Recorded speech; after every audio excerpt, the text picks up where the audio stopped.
Breaking news, a major so-called ransomware attack is underway worldwide with more than 75,000 attacks reported. In the UK, it's targeted state-run hospitals.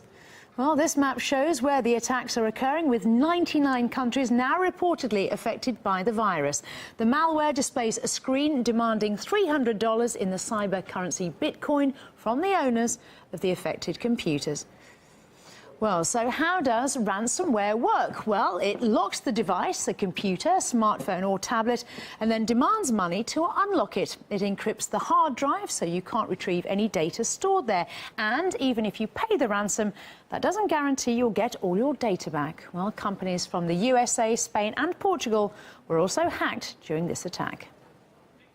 Like many other companies, FedEx is experiencing interference with some of our Windows-based systems caused by malware. We're implementing remediation steps as quickly as possible. We were the target of an attack, like what is happening in all of Europe, a large-scale attack, but none of our services were affected.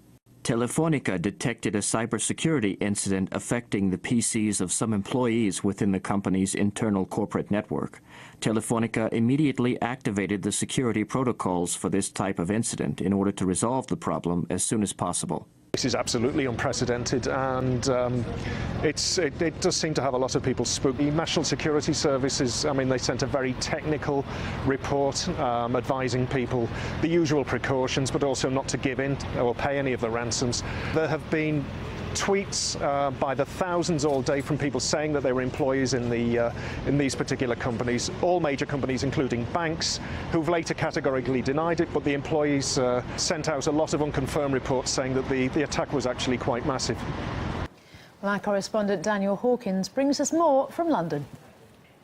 Well, what started as a fairly local, then a national incident affecting just NHS computer systems rapidly turned into a massive global incident. Hospitals and GP surgeries across the UK, in North, the South East and London have been affected with hospitals and GP surgeries being unable to access patient records, their telephone systems or even some X-ray equipment. They've been forced to turn away many patients from their routine appointments and told people only to come in strictly for emergency situations, even ambulances being rediverted to other locations. Now, information so far indicates that this is a criminal incident. The National Crime Agency, the National Cybersecurity Centre have so far ruled out an attack or interference by a foreign power, which we've heard allegations, of course, over the last weeks and months levelled at certain countries. They have ruled that out, and an NHS spokesman had this to say on exactly what's been going on and what's being done right now to tackle this incident. FedEx at the moment supporting organisations to manage the incident, and we'll continue to communicate with our colleagues and share the information as more comes available. At the moment, we've got 16 organisations that have been affected by the issue, but there's no more I can say about what the actual damage is. Now, information so far indicates that this is a malware called WANA Decryptor. As you said earlier, it's a program which effectively hijacks the computer system used by the user, demanding a ransom, in this case $300 in bitcoins, to be sent to an online wallet before the data is released. The big concern, of course, among people and patients here has been the access to data. The NHS system contains much sensitive information, from medical records to national insurance numbers, payment details.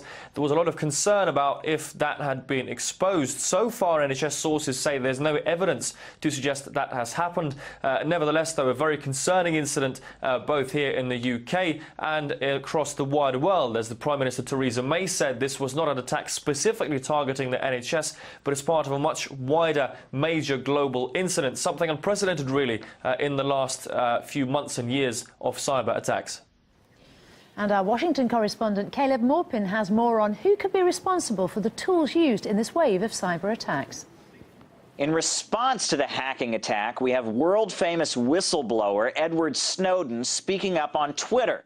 He writes, "Whoa, NSA decision to build attack tools targeting U.S. software now threaten the lives of hospital patients."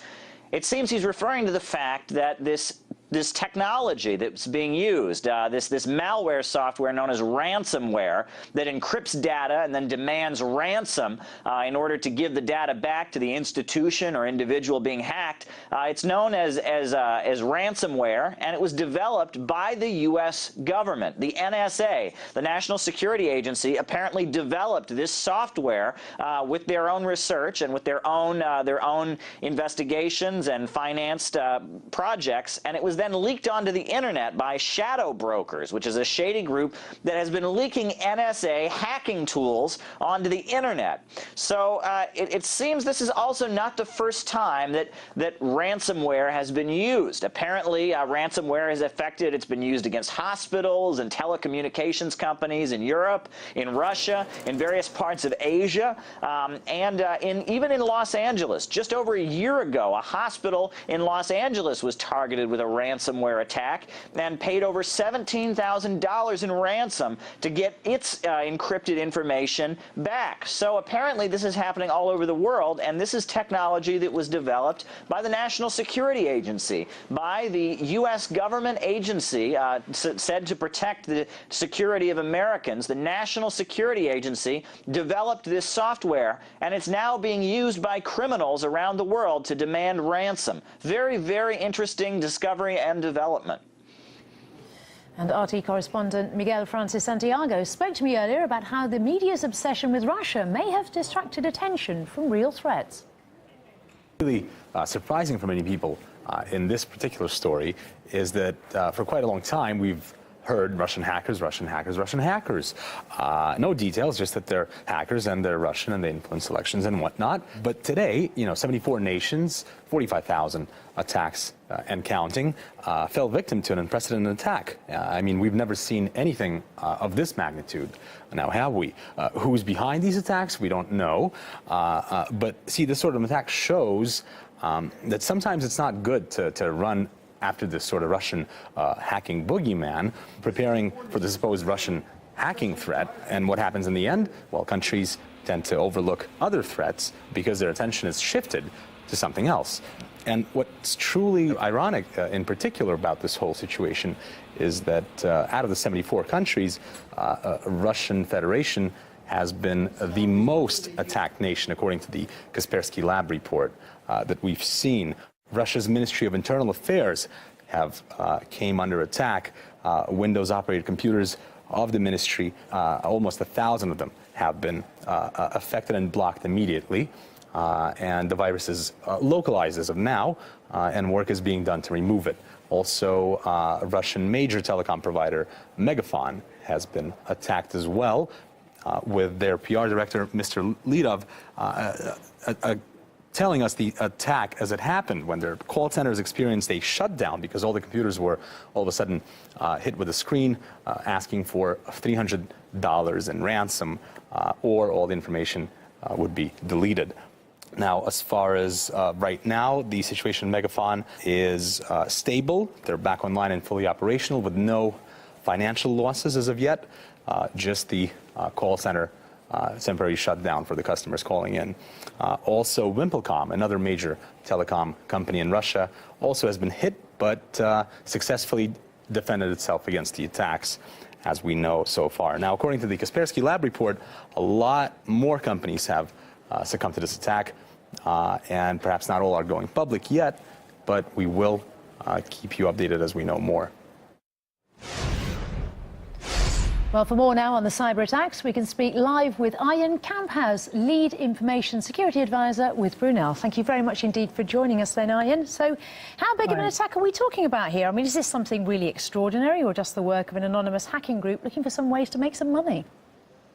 It could be literally just one of the more successful criminal enterprises. I mean, crypto lockers and these kinds of crimes are happening all the time and have been for many years. And it could be that this particular tool for that kind of crime is just slightly more effective than many of the other ones. And it seems to spread very quickly. It appears, as I understand from reports as well, that it is using some of the vulnerabilities that were purposefully built into Windows systems, at the instructions of the NSA. And then, of course, information about those vulnerabilities were lost by the NSA and fell into public hands, including in the hands of criminals who now appear to be using them. So this could be literally nothing more than just a very successful criminal enterprise. It could also be something else. I would venture that many victims, tonight or maybe even before, won't, publicly announce the fact that they have been victimized. So whatever number we hear on systems infected or organizations infected could be easily an order of magnitude below the actual number. We just don't know. Well, let's look at some of those targets. I mean, we've seen hospitals in the UK, even up to Russia's Ministry of Internal Affairs. They've all been hit. I mean, is it strange that we have such a wide range of targets? No, if the distribution of the systems happens in an automated fashion, then it doesn't necessarily have to follow a very specific pattern. It could just go all over the place. It could use address books it finds on various PCs to send itself to other places, as other worms and viruses have done in the past. So again, this is nothing new. It is interesting, actually, that the Russian ministry is a victim, because other parts of the Russian government have moved away from the Windows operating system precisely to prevent these kinds of problems, as they would, then endanger the national security of Russia. But apparently some parts of the Russian government still are running Windows and are now a victim of this attack. Well, is it then possible to trace the people who are responsible? Is it possible to trace the perpetrators? It might be possible once a proper analysis is done of the software. So, as for instance, groups like Kaspersky have done in the past with, for instance, the Stuxnet virus, but that could take quite a lot of time. It's also possible, if the people who built this and who deployed this, were careful, that it will never be able to be accurately determined. So right now we just know it will require a detailed analysis of the software, and that's just going to take days and maybe weeks and months. Well, looking at what they've apparently demanded, it's ought to be in Bitcoin. Why is that?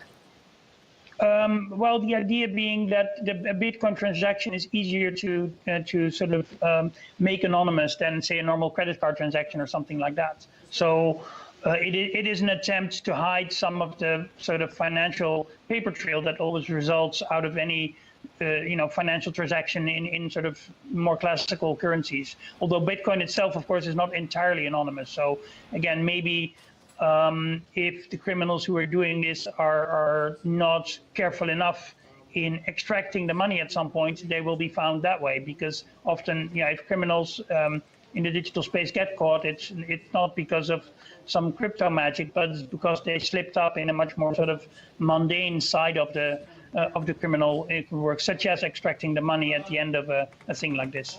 Oh, I have to leave it there. Arjen Kamp, Information Security Advisor, thank you very much indeed for your time. Thank you very much. Thank you.